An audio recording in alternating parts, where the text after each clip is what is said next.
look at the harder biology of how we produce action potentials, okay? So we're looking at neuronal communication. So an action potential is a brief reversal in potential across the membrane of a neuron, causing a peak of plus 40 millivolts compared to the resting potential of minus 60 millivolts, okay? When not transmitting an action potential, neurons are at rest. So inside the cell at the rest, the potential difference is minus 60. We call that our resting potential. 3 sodium ions are pumped out for every 2 potassiums pumped into the cell. And that is an active process. It uses ATP. Later I'll put on the diagram of that. Let's slow down the text for you so it's not going too far ahead. Potassium ions diffuse out of the cell. Cell membranes contain large negative organic anions, maintaining a negative membrane, polarized membrane. So if it's negative, it's polarized. If it's turning positive, it's becoming depolarized. Okay, this allows movement of positive ions through the channels. At rest, neurons contain a concentration of sodium and a concentration of sodium along its plasma membrane. The concentration is higher outside than inside. For sodium, potassium concentration is higher inside than outside because it's being pumped into the neuron, whereas sodium is being pumped out of the neuron. Okay. Some sodium ion channels are opened, allowing sodium to quickly diffuse down the concentration gradient into the cell. So we've set up a concentration gradient. So the neuron generator region contains gated channels. These gated channels are opened by a synapse. The more gated channels opened, the greater the amount of sodium ions that move across. So the greater the membrane depolarization. So multiple generator potentials, which are EPSPs, excitatory postsynaptic potentials, form a greater action potential. Most sodium ion channels are controlled by changes in potential differences, so voltage gated channels. So membrane depolarization opens our voltage gated sodium channels. This might become clearer to you when you see the diagram appear next. So if we've got lots of generator potentials, more and more voltage gated channels become opened, so that's positive feedback. So the presence of sodium causes more within the cell, causes more channels to be opened, therefore more sodium moves in, so therefore we're increasing the amount of sodium because we've detected sodium. Okay, so that's positive feedback, opposite of negative feedback. Hopefully you understand those two feedback mechanisms. If not, probably study a bit of 5.1, you will soon. So here's the diagram. I'm going to annotate it a bit more than I do here. So first of all, we've got that pump of potassium into the cell and sodium out of the neuron.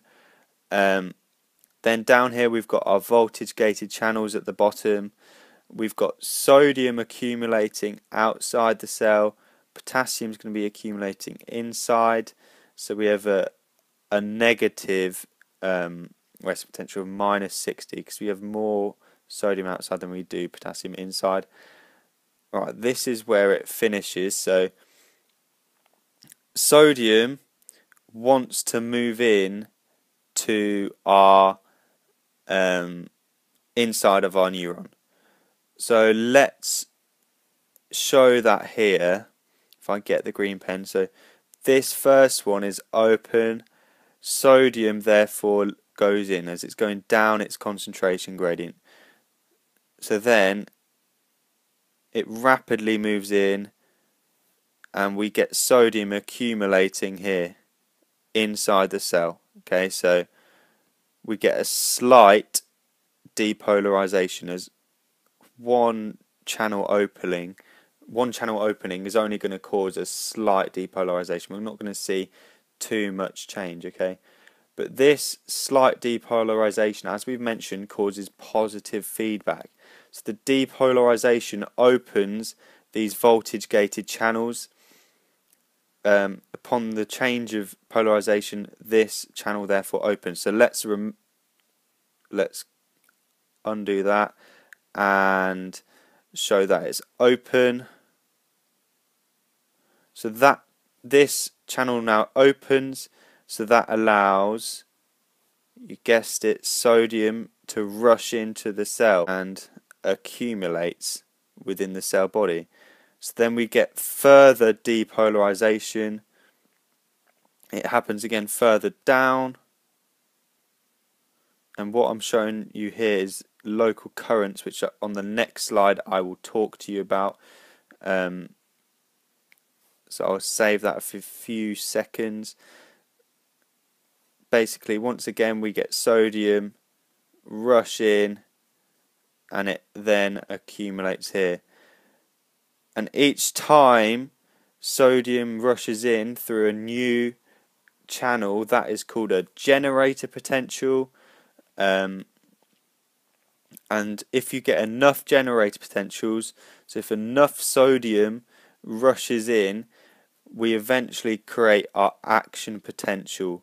So minus 40 millivolts, okay? And then that action potential is going to spread all the way down our neuron, okay?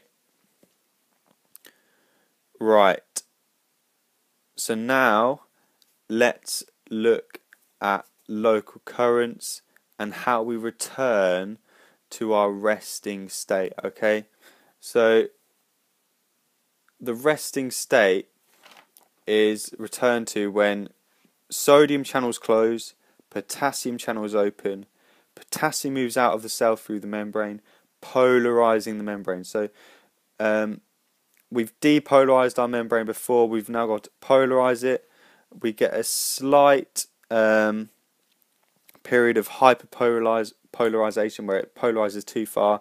However, this is regulated back to the minus 60 millivolts, which are resting state. The refractory period is the period of recovery after an action potential where the resting levels of sodium and potassium are restored through the action of sodium potassium ion pumps. So sodium voltage gates are closed, ensuring impulses are separated. So a refractory period is the time it takes to recover back to our normal resting potential. Okay, so that was returning. Let's have a look at local currents, which I'll go through really quickly. So if we look at the diagram again, we've got our pump at the start. We've got, after that,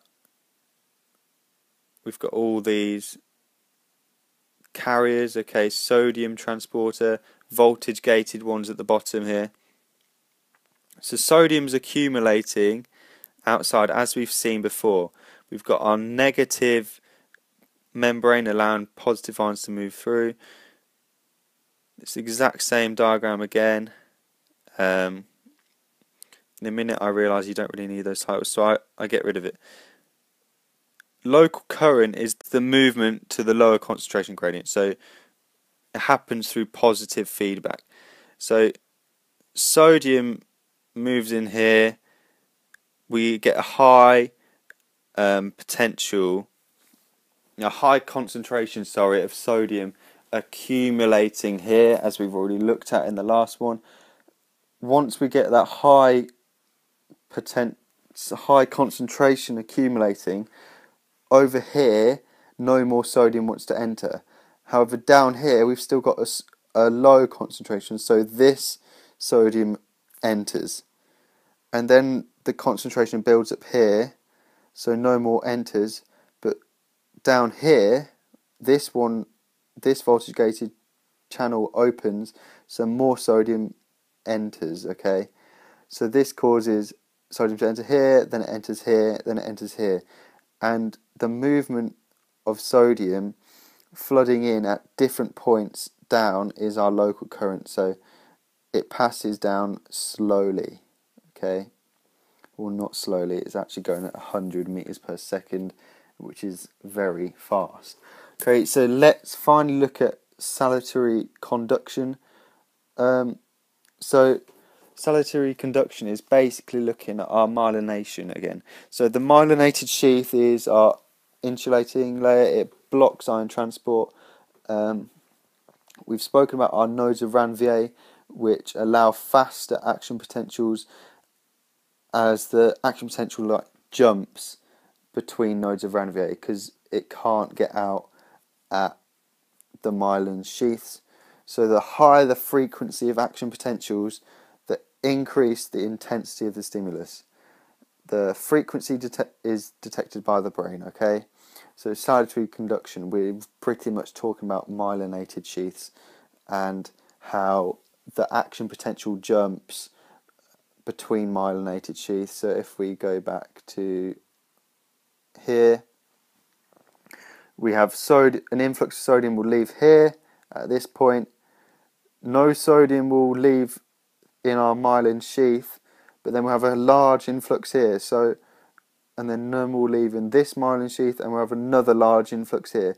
So the action potential jumps from between nodes of Ranvier, as the mouse is highlighting there, okay?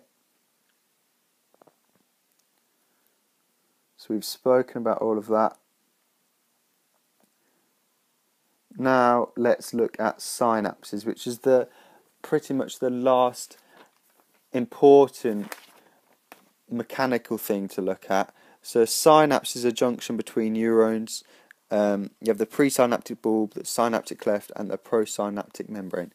Okay, so an action potential firstly arrives at the synaptic bulb. We have voltage-gated calcium ion channels open because of this action potential rising. So the depolarization opens our calcium ion channels. Calcium ions therefore diffuse into our synaptic bulb.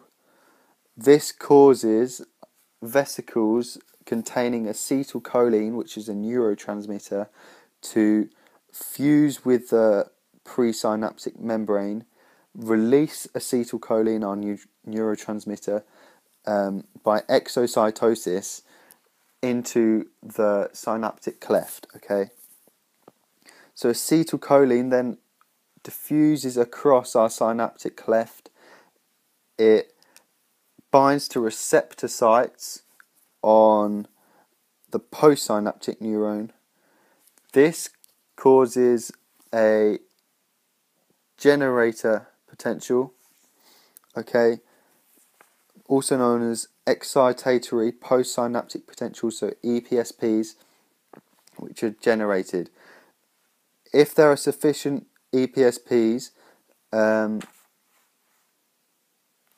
then they combine and a new action potential passes down the postsynaptic neuron. And if you didn't understand that bit about EPSPs, hold your horses for a second, because after this page I'll speak to you about summation, and then you will realise what EPSPs are. So here is the diagram. I've just paused it a second just so I can show you. This here is our presynaptic bulb. We've got our calcium ion channels. Action potential comes down here. It depolarizes the presynaptic bulb, opening calcium ions. The influx of calcium causes these acetylcholine vesicles to fuse with the membrane and release acetylcholine into our synaptic cleft, which is this bit here. So that is pretty much all you need to know. You might be asked like the adaptations of the presynaptic bulb, and you can put stuff like it's got lots of mitochondria for active processes, got calcium ion channels. They're pretty much the two main things. Then what I start to draw here is our postsynaptic membrane. So it's got these blue receptors on here, and this green bit is acetylcholine that binds to the receptors. The acetylcholine then opens the sodium channels. Sodium moves in to our second neuron here, and this, each time sodium enters, is another EPSP, excitatory postsynaptic potential, and if you get enough EPSPs, an action potential is formed and it passes down the neuron the same ways we've spoken about previously. Okay, one final thing to look at, there's been questions before that I've been asked on regarding why can't signals, so action potentials, travel this way. Oops, that was awful. Travel that way. And that is because here we don't have the acetylcholine vesicles, and here we do not have receptors for acetylcholine. So acetylcholine can only travel from the presynaptic bulb to the postsynaptic membrane, not the other way around.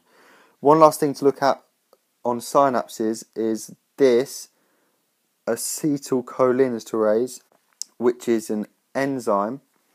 It breaks down acetylcholine into two products. Okay, it's a reversible reaction, so it breaks it down into acetic acid and citrate. Okay, that arrow I drew there shows it's reversible, and this stops the transmission of signals between the presynaptic bulb and postsynaptic membrane.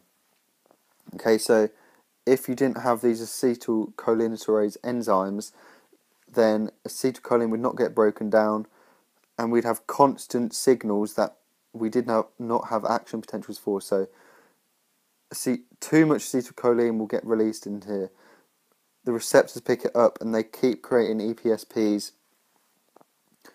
Sodium comes in, creating EPSPs, forming action potentials. And if we do not stop or break down acetylcholine, we'll have constant EPSPs and constant action potentials that we don't even want. Okay. So, for example, pressure on skin with your Pacinian corpse capsule. Say you got poked in the cheek and you feel that it's one single poke, but you've got no acetylcholinesterase enzyme. Therefore, it feels like you're being poked 100 times because the signal never stops. It keeps producing this nervous response. So acetylcholinesterase breaks down acetylcholine, so you don't get too many responses. And you can probably figure out how important this enzyme is, because if you didn't have it, you could have uncontrolled heart rates, and anything controlled by nerves would be uncontrollable. Okay, it just wouldn't work without it. Finally, let's look at summation, and it's quite a hard topic, so I watched another video on it, and this is how he explained it to me, and I found it really helpful. Each lump that I've drawn on the graph is an excitatory postsynaptic potential. So this first one here is an example of just one arriving.